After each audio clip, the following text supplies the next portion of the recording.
안녕하십니까, 시경 선생님입니다. 자, 2026학년도 커리큘럼 같이 보도록 합시다. 자, 일단 여러분들 수험생이 된 거를 축하합니다. 이게 수험생은 이제 뭐 고 1, 2, 3 다 수험생인데 거의 대다수가 3학년이겠지만 여러분들 약 올리는 거 아니에요. 일단 수험생이 된 걸 왜 축하한다고 말을 하느냐? 얼마 안 남았잖아. 여러분들이 아직도 중학생이라고 생각하면 아직도 남아있는 그 많은 세월들을 우리나라 대한민국의 입시제도 안에서 이제 견뎌내야 하는데 이제 얼마 안 남았죠. 3학년 학생들이 이제 1년이면 끝나는 거야. 그 1년 제대로 내 인생에 투자한다고 생각하고 후회 없이 제대로 딱 하면 이제 대학생 되는 거예요. 그런 의미의 선생님은 항상 수험생이 된 제자들에게 축하한다 이 말을 먼저 합니다. 여러분들 축하해요. 깔끔하게 수험생활 딱 하고 멋진 대학생활로 넘어갑시다. 알겠죠? 자, 일단 선생님은 뭐 이런 사람인데 일단 커리 영상을 보고 있다는 것 자체가 선생님을 알고 들어왔거나 선생님에게 관심이 있는 걸 테니까 나에 대한 기본 정보 어느 정도는 알고 있을 거야. 선생님은 이제 현장 강의 수업을 여러 지역에서 해요. 우리가 보통 부르는 교육특구 학원가라고 하지. 그 수업들이 다 마감이 나는 그런 강사입니다. 온라인 수업, 인강 수업을 진행한 지는 꽤 오랜 경력이 쌓여 있어. 그래서 커리큘럼이나 뭐 교재나 이런 것들이 다 탄탄하게 다져져 있으니까 그런 거 뭐 걱정하거나 하지 않아도 됩니다. 알겠죠?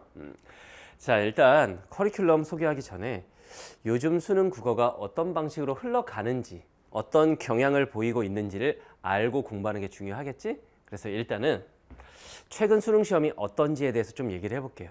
최근에 있었던 2025 수능. 일단 첫 번째, 여러분들 뉴스에서는 이런 말 많이 들었을 거야. 수능 시험이 좀 쉬웠다. 특히 국어 영역 시험이 쉬웠다. 근데 여러분들 잘 봐야 되는 게 그 앞에 뭐라고 써 있냐면 2024 수능에 비해서 쉬웠다. 이렇게 나와요. 그런데 잘 생각해 보면 2024 수능은 수능 역사상 가장 어려웠던 불국어 시험이었단 말이야. 국어 영역 만점자의 표준 점수가 수학 미적분 만점자보다 더 높았던 시험이야. 그러니까 비정상적이었던 시험이지 2024 수능이. 그거에 비해서 쉬웠다지 그냥 무조건 국어 영역이 쉬워졌다가 아니에요. 등급 컷을 잘 보면 원점수로 환산했을 때 언매 기준으로 91점, 92점 요 정도는 평가원에서 목표로 하는 국어 영역 1등급 컷이라고 할 수 있어. 다시 말하면 여러분들 막 선생님들이 이런 말씀 하실 수 있거든.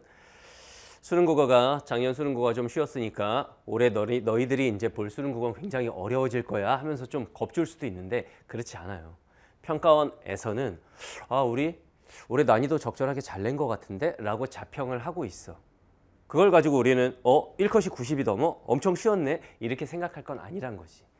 평가원이 수능 출제 기간인 거 알고 있죠? 평가원 입장에서 굉장히 적절한 난이도로 출제를 했다라고 생각을 하고 있기 때문에 이제 우리가 볼 수능 시험도 이걸 기준으로 해서 조금 쉽거나 어렵거나를 목표로 해서 출제한다고 생각해야겠지. 물론 평가원에서 그걸 목표로 한다고 해서 그게 딱 맞춰지진 않아. 근데 일단 여러분들 올해 수능 국어 되게 어려워지겠구나. 너무 이렇게 겁먹을 필요는 없다라는 거. 그렇다고 해서 그러면 작년처럼 엄청 쉬운 건가? 엄청 쉽지 않았다라는 거. 무슨 말인지 알겠죠? 사실 생각해보면 뭐 이제 작년에 의대 정원 이런 얘기 되게 많았잖아. 그래서 재수생과 반수생 엄청 많았는데 컷이 이 정도면은 그렇게 쉬운 시험은 아니었던 거야. 재학생들 입장에선 오히려 조금 어려운데 왜 컷이 저렇지? 라고 생각이 들 수도 있는 거라고. 알겠죠? 이런 컷, 이런 걸 우리가 생각해 봐야 어차피 내년이 여러분들이 준비하는 수능 그건 또 달라지는 거니까 그런 건 너무 신경 쓸 필요는 없어요. 자, 그 다음 두 번째. EBS 체감 연계율이 점점 높아지고 있다는 거 알고 있지? 특히 문학 체감 연계율이 조금 높았어. 독서 영역도 체감 연계를 할 수 있게 출제가 됐지만 문학 같은 경우에는 EBS 수록되어 있는 그 부분을 그대로 시험지에 갖다 찍어놨어. 그래서 EBS를 제대로 공부한 친구들과 그렇지 않은 친구들이 구별될 수 있도록 문제를 냈더라고. 그러니까 여러분들 EBS 공부도 올해 열심히 해야겠구나 이 생각 하고 들어가야겠죠. 자, 그 다음에 독서 영역, 비문학의 변별력이 상대적으로 조금 높았어요. 오답률 탑5 중에 4문제가 비문학. 그래서 그러면은 내년에도 비문학이 되게 어렵겠네요. 그건 또 아니야. 이제 출제위원들도 생각할 거 아니야. 문학과 비문학을 좀 균형 있게 출제해야 하는데 그런데 작년 같은 경우에는 너무 비문학이 오답률이 높았단 말이지. 그러면 올해는 좀 문학도 균형 있게 출제해 볼까? 오히려 이런 생각을 할 가능성이 높죠. 그냥 계속 비문학이 어려울 것이다. 이렇게 겁먹고 비문학만 난 공부 열심히 해야지. 이렇게 할 건 아니라고. 균형 있게 공부하는 게 여러분들이 할 일이지. 무슨 말인지 알겠죠? 자, 이제 본격적으로 이제 커리 설명에 들어갈 건데, 일단 전반적으로 여러분들 수학이나 이런 과목들은 공부할 내용들이 딱딱딱딱 단원별로 정해져 있죠. 그런데 국어 공부, 뭐부터 해야 되지? 기출부터 드립다 풀면 되나? 그건 또 아닌 것 같은데. EBS. 어떤 쌤은 EBS 안 풀어도 된다고 하는 것 같은데 어떤 쌤은 또 EBS 중요하다고 하고 하라는 거야 말라는 거야 이런 게 헷갈릴 텐데 일단 전반적인 학습 방향을 먼저 짜야 되겠죠. 전반적으로 봤을 때 선생님은 이렇게 가는 방향이 맞다고 생각하고 커리큘럼도 이에 맞게 짜놨어요. 보통 일반적으로 커리가 이렇게 돼 있을 거야. 일단 수험생활 초반에 개념 강의부터 출발을 할 거예요. 선생님이 생각할 때는 그냥 각 영역별 개념부터 시작하는 것보다 일단 국어 영역 전체를 조망하는 눈이 생겨야 된다. 그래서 국어 학습법 정립을 먼저 하고 영역별로 이런 식으로 지문을 바라보고 이런 식으로 문제를 푸는 거고 수능 국어 영역별로 학습법에 대해서 먼저 정립하는 거. 난 이게 제일 중요하다고 생각해. 그리고 나서 이제 부족한 영역에 대한 개념 학습, 그리고 이제 고난도 학습, 그리고 파이널. 이 과정으로 선생님 커리는 진행이 됩니다. 그리고 중간중간에 EBS 연계 교재가 나올 때마다 EBS 연계 학습, 그리고 여러분들 이거 참 고민이죠. 시간 단축. 시간 단축과 관련된 강의를 가지고 있는 유일한 강사가 선생님이지. 시간 단축에 관련해서도 선생님이 여러분들 신경 많이 써줄 거예요. 알겠죠? 전반적으로는 이렇게 흘러갈 겁니다. 자, 그럼 선생님 커리 중에서 이제 공통 영역 커리큘럼이 있고 선택 영역 커리큘럼이 있겠지. 아직은 여러분들이 통합국어 세대는 아니니까 아직은 화작, 언매가 있잖아. 그 중에서 공통 영역 커리큘럼을 먼저 설명을 좀 해드릴게요. 자, 일단 공통 커리는 이렇게 준비가 되어 있습니다. 일단 학습 체계를 먼저 확립한다. 전 영역 국어 학습법, 그 다음에 공통 과목 개념 학습, 그리고 EBS는 화작이든 언매든 상관없이 다 해야 되는 거야. 공통 영역에 대한 문학, 독서 EBS를 말하죠. EBS 학습, 그리고 고난도 학습, 그리고 마지막에 이제 파이널로 넘어가는 이런 과정으로 짜여 있어요. 알겠죠? 자, 하나하나 세부적으로 좀 간단하게 설명을 하겠습니다. 일단 학습 체계 확립. 선생님이 얘기했죠? 드립다 개념 학습이 아니다. 드립다 기출, 드립다 EBS 이게 아니다. 일단 어떤 식으로 지문을 바라보고 어떤 식으로 문제를 풀어야 하는지에 대한 체계가 잡혀야 한다. 그 학습 체계 확립을 위해 선생님이 2개의 강의를 준비를 했어. 일단 첫 번째, 국기공이라는 유명한 강의죠. 국어는 이렇게 공부하는 거야. 보통 애들이 많이 물어봐요. 선생님, 국어 공부 도대체 어떻게 해야 됩니까? 이거 뭐 공부를 열심히 한다고 해서 성적이 오르는 것 같지도 않고, 모의고사 성적. 공부를 좀 덜 한다고 해서 갑자기 등급이 뚝 떨어지는 것 같지도 않고, 뭔가 약간 뜬구름 잡는 과목인 것 같은데 어떻게 공부해야 제 성적이 오를 수 있을까요? 되게 많이 물어보거든. 그때 내가 딱 하는 말이 뭐냐면 너 뭐부터 했니? 기출 3회독이요. 이게 중요한 게 아니라고. 알겠죠? 일단은 학습 체계부터 제대로 잡아야 돼. 그래서 국어는 이렇게 공부하는 거야. 국기공이라는 강의로 국어 전 영역, 지문을 바라보는 방법, 문제 유형별 풀이법 이런 걸 일단 선생님이 가르쳐 드릴 거예요. 알겠죠? 그리고 동시에 어휘 강의. 사실 영어는 어휘 강의들이 다 있죠. 선생님들도 굉장히 중요하다고 강조를 하시고. 그런데 국어 같은 경우에는 어휘 강의가 거의 없지. 아마 선생님 빼고는 인강 선생님들 중에 거의 없는 걸로 알고 있는데 내가 생각할 때 요즘 세대 아이들이 국어를 좀 싫어하는 이유. 수포자라는 말은 옛날부터 있었어. 수학을 포기한 자들. 근데 최근에는 국포자라는 말이 유행처럼 번진단 말이야. 아니 한국인이 무슨 국포를 해. 국어를 포기하면 어떻게 다 한글로 써 있는데. 근데 이해는 돼. 왜냐면 여러분들은 이전과 세대가 좀 다르죠. 이전 세대들을 우리가 활자 세대라고 합니다. 활자 세대. 읽으면서 자랐지 무슨 유튜브를 보고 넷플릭스를 보고 이런 세대가 아니야. 근데 여러분들은 이미지 세대죠. 미디어 세대야. 깨알 같은 글씨를 긴 글을 읽는 게 익숙하지가 않아. 그냥 이미지나 미디어가 익숙하고 그것도 긴 걸 싫어해. 쇼폼 세대죠. 그러다 보니까 여러분들이 다양한 분야에 걸쳐서 많은 글들을 어릴 때부터 읽는 습관이 안 들어있다 보니까 어휘력이 잘 갖춰져 있지가 않아요. 그런데 잘 생각해 보면 수능 국어도 영어와 마찬가지로 언어를 다루는 과목이지. 여러분들이 대답해 봐. 언어를 다루는 과목의 기본이 뭐야? 당연히 어휘력이잖아. 이걸 간과하면 절대로 1등급이 나오지 않습니다. 여러분들이 지문 읽으면서 이런 적이 있을 거야. 아니 이거 다 한글로 써 있는데 왜 읽고 나면 기억이 안 나지? 왜 읽고 나면 이해가 안 되지? 어휘력 때문일 가능성이 굉장히 높습니다. 그래서 선생님이 다른 선생님들과 달리 어휘 교재를 진짜 탄탄한 어휘 교재를 만들고 어휘 교재를 가지고 자 니네 이거 어휘 외워봐.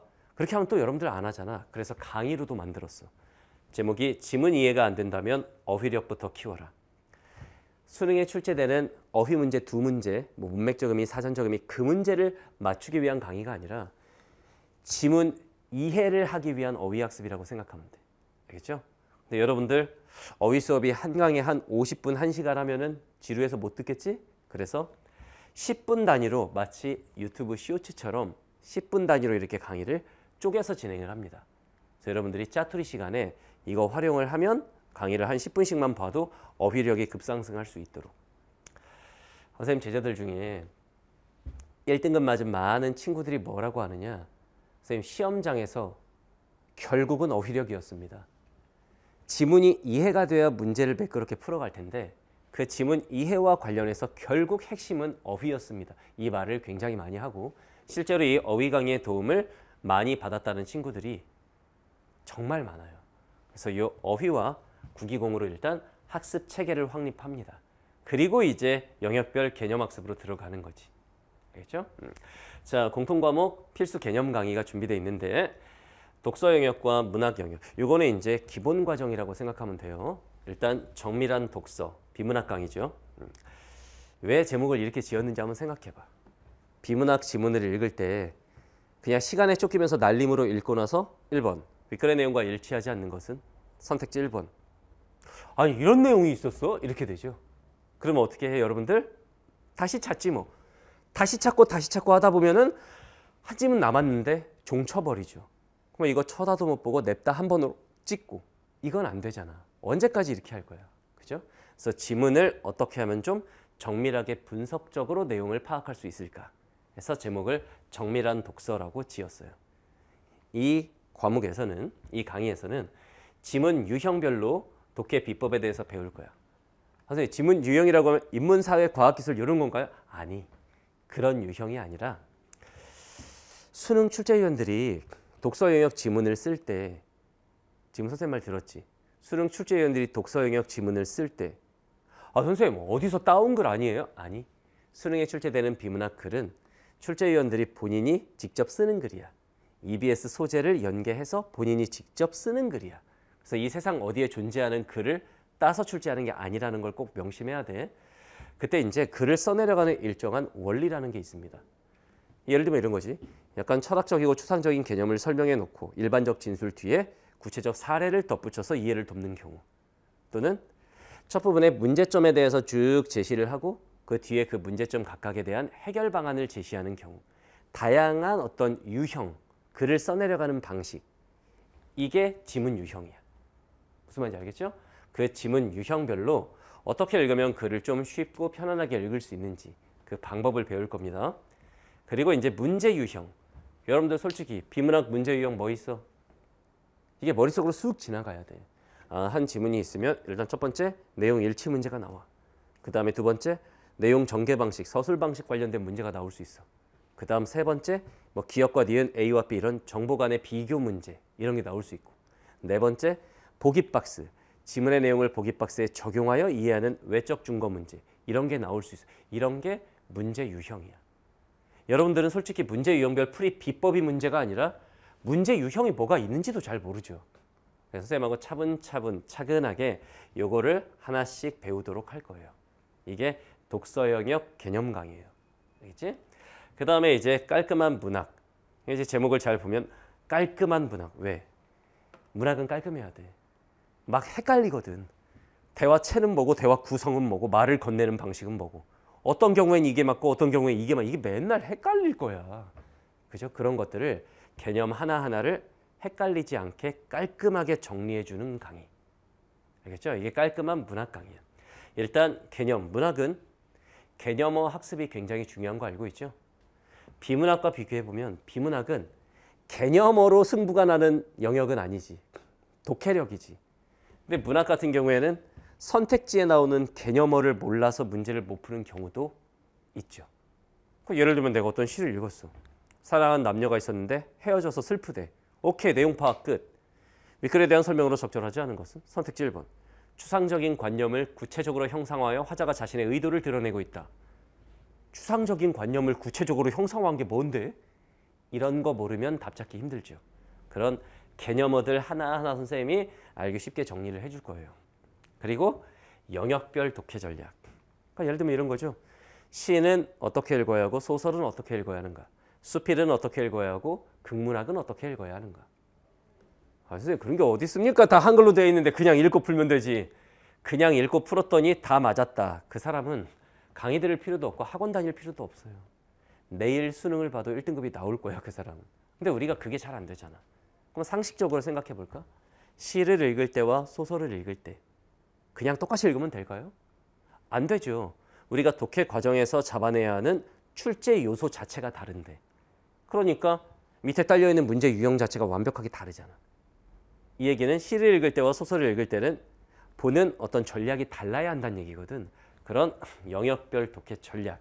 이걸 전수하는 강의가 깔끔한 문학 강의예요. 무슨 말인지 알겠죠? 이게 이제 공통과목 필수 개념 강의. 자, 그리고 이제 EBS 수능 특강, EBS 수능 완성 이런 게 나오면 선생님이랑 같이 공부할 건데 이거 잘 들어야 돼. 자, EBS 연계교재는 크게 봤을 때 수능 특강, 수능 완성, 그 다음에 이제 뭐 독서 파트 이런 게 있는데 요즘에 EBS 이 강의가 저작권 때문에 굉장히 문제가 되고 있죠. EBS 홈페이지에 들어가 보면 실제로 EBS 교재로 수업을 못하게 되어 있습니다. EBS 교재로 수업할 수 있는 건 EBS 사이트와 그 다음 공교육, 학교. 그래서 이제 학원이나 또는 인강 이쪽에서는 EBS 교재에 들어있는 내용을 무단으로 활용을 할 수 없게 되어 있는데 걱정 안 하셔도 돼요. 선생님은 예를 들면 어떤 시인의 시, 어떤 소설가의 소설이 있다고 했을 때 그게 저작권이 EBS에 있는 게 아니잖아. EBS가 그 작가들에게 저작권료를 지불한 거겠죠. 교재를 만들 때. 선생님도 똑같이 분석 교재를 만들면서 저작권료를 그 작가들한테 지불을 해요. 한국문인협회하고 계약을 맺어가지고 그 EBS에 수록되어 있는 작가들에게 저작권료를 지급을 하고 그리고 EBS 분석 교재를 제작합니다. 그 저작권료가 어마어마합니다. 여러분들 상상 이상이에요. 그 저작권료를 따로 지불하고 그리고 선생님 분석 교재를 만들어서 인강에서도 EBS 분석 강의를 제공을 합니다. 알겠죠? 그러니까 선생님 EBS 강의 워낙 유명한 강의고 문제 없이 진행될 거니까 걱정 안 해도 돼. 그리고 독서 영역. 이게 이제 저작권 벗어나기가 참 힘들지. EBS 글. 그걸 갖다가 쓰면은 또 이거 붙잡혀가요. 그래서 EBS 수록된 글. 어차피 수능에 출제될 때 독서 영역을 어때? 문학은 그 작품이 그냥 시험지에 찍히지만 독서 영역은 그 소재를 활용해서 다른 방향으로 출제위원이 글을 쓰죠. 똑같이 만들어서 수업을 진행할 거야. EBS 수록되어 있는 그 소재와 제재들을 다 분석을 해서 그와 관련된 방향으로 글을 따로 작성하거나 그와 관련된 글을 찾아서 문제를 만들어서 수업을 진행합니다. EBS 문학 쪽은 연계 강의들이 여러 개 아마 인강에 있을 텐데 EBS 비문학 독서 파트와 관련된 연계 강의는 거의 없을 겁니다. 그 강의를 진행하는 거의 유일한 선생님이 앞에 있어. 알겠죠? EBS 연계 독서까지도 같이 할 거야. 아, 선생님 EBS는 선배들이 그러던데 EBS는 문학만 하면 된다는데요? 그 선배하고 연락 끊어. 그 선배 말 듣다가는 큰일 나요. 자, 물론 문학이 체감 연계율이 가장 높은 게 맞지만 실제 수능을 보면 문학 작품은 7개의 작품이 출제되면 한 3개 정도가 연계가 돼. 절반에 조금 못 미치지? 내 독서 영역은 4지문이 출제되면 독서론 뺀 나머지 3지문을 거의 다 연계해서 출제를 합니다. 그 연계 비율로 보면 독서 영역이 더 높아. 근데 많은 친구들이 EBS는 문학이야. 문학만 하면 돼. 이렇게 생각한다고. 그렇지 않아요. EBS 독서도 준비해야 돼. 그걸 선생님이 다 준비를 해놨던 얘기입니다. 알겠죠? 자, 그리고 이제 이 과정이 끝나면 고난도, 파이널 직전에는 좀 어려운 지문, 어려운 문제를 많이 만나봐야 되겠지? 그래야 1등급, 2등급을 받을 수 있겠죠? 자, 고난도 커리큘럼. 이게 준비가 돼 있어. 3가지. 일단 첫 번째, 비연계 고난도 독서. 그래서 왜 비연계예요? 연계는 방금 전에 EBS 커리큘럼에서 다 했잖아. 그래서 연계되지 않은 고난도 지문들에 대해서 같이 공부해보는 거야. 그것도 주제별로. 주제별이라는 얘기는 이렇게 돼 있는 거야. 예를 들면 논리학 지문, 인문 중에서 논리학 지문. 무슨 말인지 도저히 이해 못하겠지? 이게 하나의 주제야. 그래서 거기에는 귀납추론, 연역추론 이렇게 여러분들이 좀 변증추론 싫어하는 내용 관련된 것만 들어있어요. 경제지문, 정보량이 많으면 도저히 무슨 말인지 못 알아듣겠지? 이게 하나의 타이틀이야, 주제. 그리고 거기에는 이제 어려운 경제지문들만 같이 다루고 이런 식으로 주제별로 고난도 지문을 같이 공부해 볼 거야. 알겠죠? 그리고 비연계 고난도 문학. 역시 연계학습은 앞에 설명한 EBS 커리에서 다 했죠. 이번엔 비연계. 7개 중에 3개가 보통 연계가 되니까 내 작품은 비연계잖아. 선생님 그 비연계 작품 뭐가 출제될지 선생님이 아나요? 몰라. 근데 비연계 어려운 작품들을 만났을 때 이렇게 접근해서 문제를 푸는 거다. 라는 그 방법론을 전수하는 강의라고 생각하면 돼. 이게 비연계 고난도 문학. 그것도 주제별로. 예를 들면 이런 거예요. 철학적인 내용의 현대시. 어떻게 접근해야 할까? 그러니까 시가 무슨 사랑하는 남녀와의 이별 이런 건 쉬운데 굉장히 철학적인 거. 존재의 본질은 무엇인가? 이런 시들 굉장히 어렵죠. 그런 것들 이제 주제별로 나누어서 우리가 같이 진행을 해볼 겁니다. 알겠죠?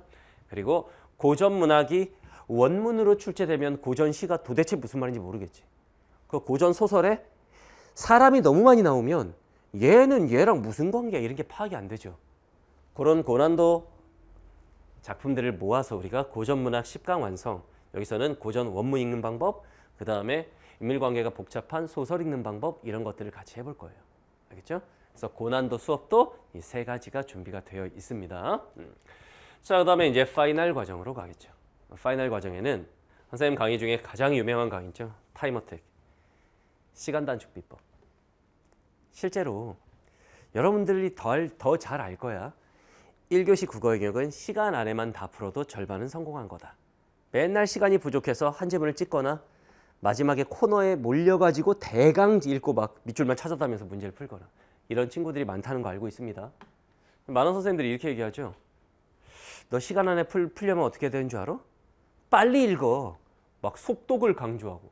너네가 누구보다 빨리 읽고 싶을 거 아니야. 그게 마음 먹는다고 되는 게 아니잖아. 선생님이 수능 국어 전 영역을 다 분석해서 지문을 빠르게 읽는 방법, 문제를 빠르게 푸는 방법을 쭉 이건 거의 정약용 선생님이 목민심서 쓰듯이 집대성 했다고 봐야 돼요. 그렇게 해서 만든 강의가 타임어택, 시간 단축 비법 특강. 선생님 자부심입니다. 모든 선생님들이 다 알고 있어요. 애들이 시간 안에만 풀어도 등급 하나 오른다는 거. 그런데 어떻게 해야 애들을 시간 안에 풀게 할 수 있을지 그 방법을 골머리를 썩었지만 결국은 만들어내지 못했어. 전 사이트를 뒤져봐도 선생님밖에 없는 강의예요. 시간 단축 강의. 자, 그리고 파이널 모의고사. 요즘에는 모의고사, 사설 모의고사 많이 나오죠. 특히 국어 영역은 뭐 이땡, 상땡, 한땡, 바땡 뭐 많은 모의고사가 나오는데 선생님은 파이널 모의고사를 직접 제작을 해서 진행을 해요. 왜냐? 내가 요즘 약간 좀 그런 게 특히 후배 강사들을 볼 때도 그렇고 국어 강사들이 약간 점점 게을러지는 측면들이 있어. 왜? 잘 나와 있는 이땡 모의고사 이런 거 그냥 사다가 애들 주고 애들한테 교재비 받아가지고 그쪽에 결제해주고 뭐 이런 교재 중개 판매인 같은 역할을 하는데 가르치는 사람은 컨텐츠 개발에 게으르면 안 된다고 생각을 해요. 선생님은 선생님 모의고사를 직접 만들어서 진행을 합니다. 아이 선생님 그럼 퀄리티나 적중률이 떨어지잖아요. 그럴 리가 없습니다.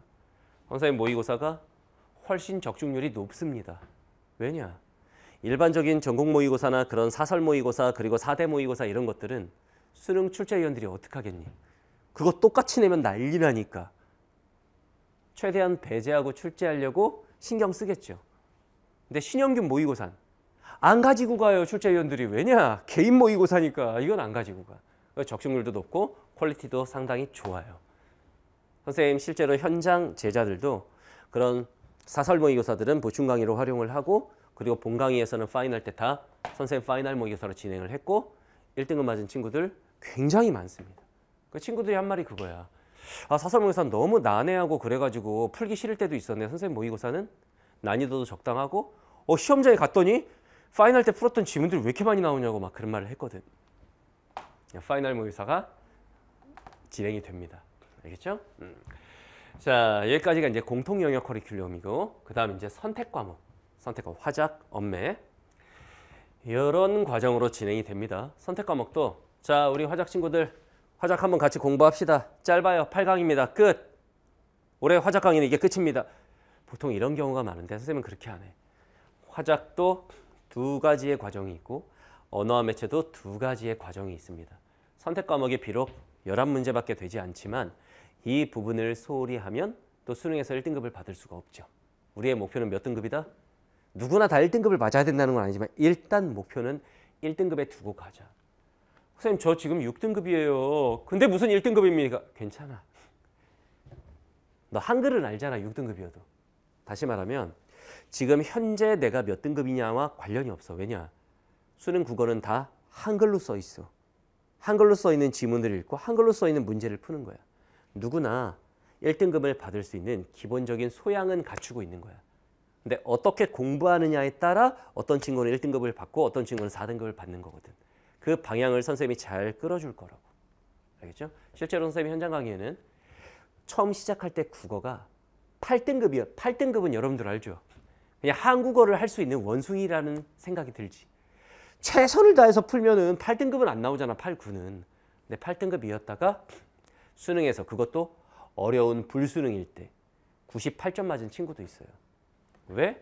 한국인이잖아. 누구나 다 이거 읽을 줄 알잖아. 공부 방향이 중요한 거거든. 알겠죠? 선배들 보면 맨날 야 그냥 기출만 하면 돼. 기출 5회 독해, N회 독해. 이런 선배님들 말씀이나. 아니야. 요즘 시대가 EBS니까 EBS 5회 독해.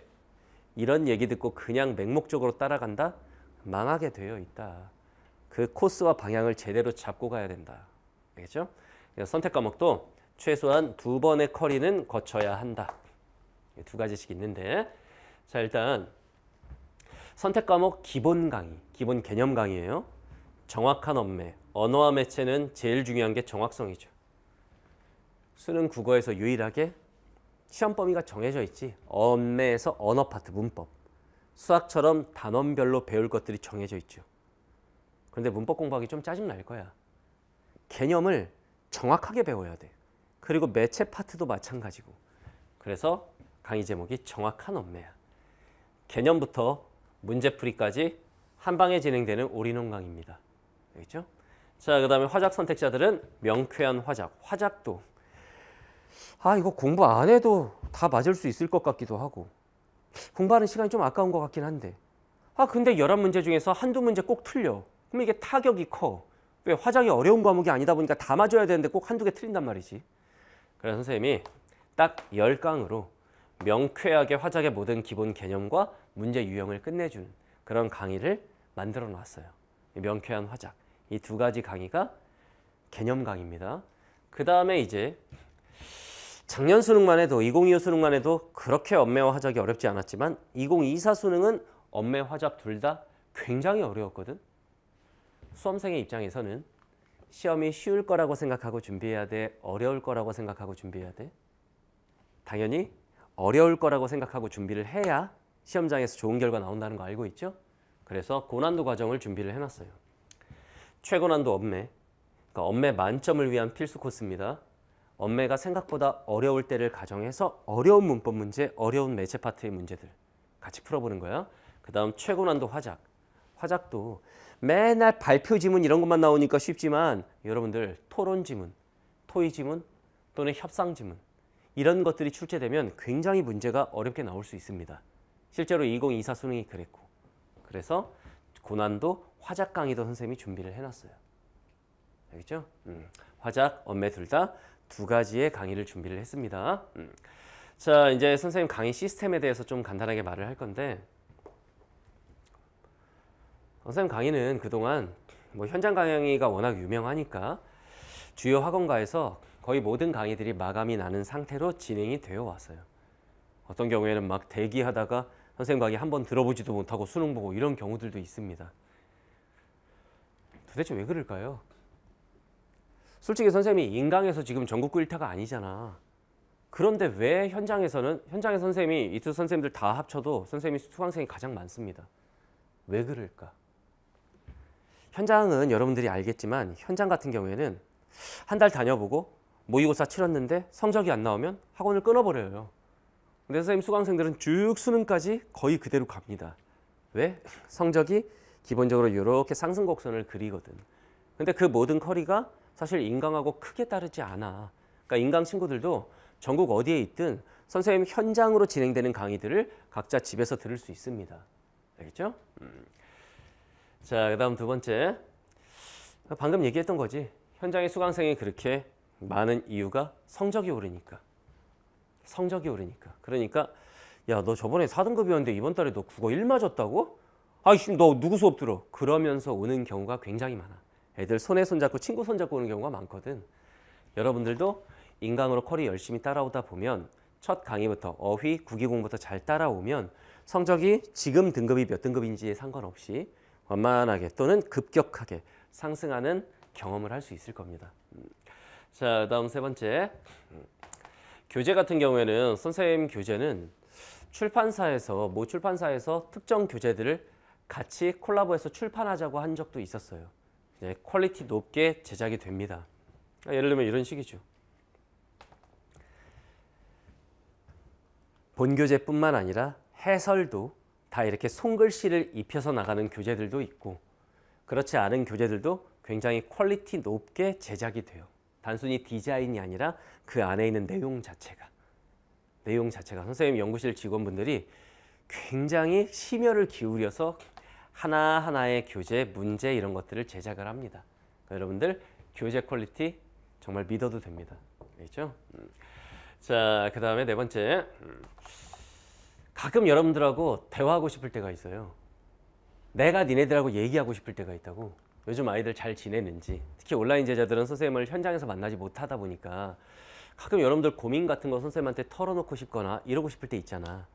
그럴 때마다 선생님이 TCC를 촬영해서 올릴 때도 있고 유튜브 라이브를 선생님이 거의 주기적으로 합니다. 그때 온라인 친구들도 들어와서 본인의 고민, 학습 상담 이런 거 다 해도 됩니다. 그리고 선생님 인스타도 있어요. 인스타를 활발하게 하는 편은 아니지만 뭐 매일 게시문 올리고 이러진 않는데 올해부터는 좀 인스타도 열심히 해보려고 인스타 계정도 있고 그리고 이 계정이나 유튜브 라이브를 통해서 같이 고민 상담하는 시간을 정기적으로 좀 갖도록 할게요. 알겠죠? 자, 내가 여러분들한테 약속할 수 있는 거 몇 가지만 얘기를 할게. 일단 첫 번째, 이거는 현장에서 입증이 된 거예요. 시키는 대로만 하면 다른 국어 공부를 하지 않아도 성적은 상승한다. 점수가 오르는 방법, 그 코스를 선생님이 수많은 제자들을 가르치면서 이미 정립을 해놨을 거 아니야. 대신 여러분들은 시키는 걸 꼭 해야 돼. 이거 언제까지 강의 듣고 이걸 언제까지 꼭 문제풀이를 해야 됩니다 라고 하는데 안 하면서 성적이 오르느냐? 그건 안 되지. 단순히 강의만 이렇게 구경하고 있었는데 성적이 올랐다. 이 세상 어떤 강의도 그런 강의는 없어. 내 걸로 만드는 과정이 있어야 되잖아. 그러니까 여러분들은 선생님이 시키는 대로만 잘 따라오면 그 다음 점수는 내가 보장한다. 알겠죠? 자, 다음 두 번째, 시험에 나올 것만 가르치다. 이건 뭐냐면 나 잘난 척하는 강의를 하지 않겠다라는 거예요. 선생님은 국어 교육 전공자고 교사 자격증을 가지고 있습니다. 그러니까 국가에서 공인한 국어 전문가야. 그렇지만 나 이만큼이나 알아. 막 수업하면서 어려운 말 막 써갖고 나 되게 유식하지, 있어 보이지. 이런 수업하지 않겠습니다. 진짜 수능 시험에 출제될 수 있는 내용들 중심으로 수업을 간결하게 진행하고 여러분들 머리에 딱 꽂히게 가르칠 거예요. 시험에 나오지도 않을 것들을 막 장황하게 늘어놓는 그런 강의할 생각 없습니다.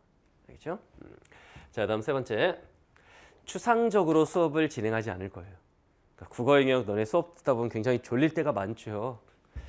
특히 비문학 지문들 같은 거 같이 공부할 때 보면 아휴, 전 선생님 지금 뭔 소리를 하고 있는 건지 하나도 모르겠고 아우 졸려 막 이럴 때가 있는데 추상적으로 수업을 진행하지 않을 거예요. 지문의 내용이 막 철학 지문 이런 추상적인 내용이라 할지라도 여러분들이 직관적으로 받아들일 수 있게 구체화해서 여러분들에게 익숙한 사례와 함께 전달을 할 거예요. 절대로 추상적으로 졸린 수업하지 않습니다. 알겠죠? 자, 다음 네 번째. 선생님 수업의 특징 중에 하나, 애들이 수강평에 가장 많이 남겨놓는 것 중에 하나지. 수업이 너무 재밌다. 학원 가는 날 또는 인강 듣는 날이 기다려진다. 선생님 수업은 내 수험 생활의 어떤 힐링 포인트 중에 하나였다. 이런 말 많이 합니다. 지루한 수업을 하지 않아요. 국어 영역 수업 지루하면 어떻게 되는지 내가 더 잘 알아. 앞에 한 10분 듣다가 졸다가 꺼버리는 거지. 지루한 수업할 생각 없습니다. 선생님의 모든 강의는 현장 수업 녹화본으로 제공이 될 거예요. 인강 모든 강의는 현장 아이들과 살아 숨쉬는 강의. 티키타카도 하고 막 애들하고 막 주고받고 막 질문도 하고 이 강의들을 그대로 온라인으로 제공을 할 거야. 나 혼자 스튜디오에서 떠들어대는 지루한 강의를 하지 않을 거란 얘기야. 알겠죠? 자, 그럼 다섯 번째. 여러분들보다 더 열심히 살 거예요. 실제로 선생님은 시즌 중에는 수면 시간이 한 3시간, 4시간밖에 안 돼요. 물론 한 20시간씩 막 수업하고 이런 건 아니지만 고민이 많아. 어떻게 수업을 해야 될까?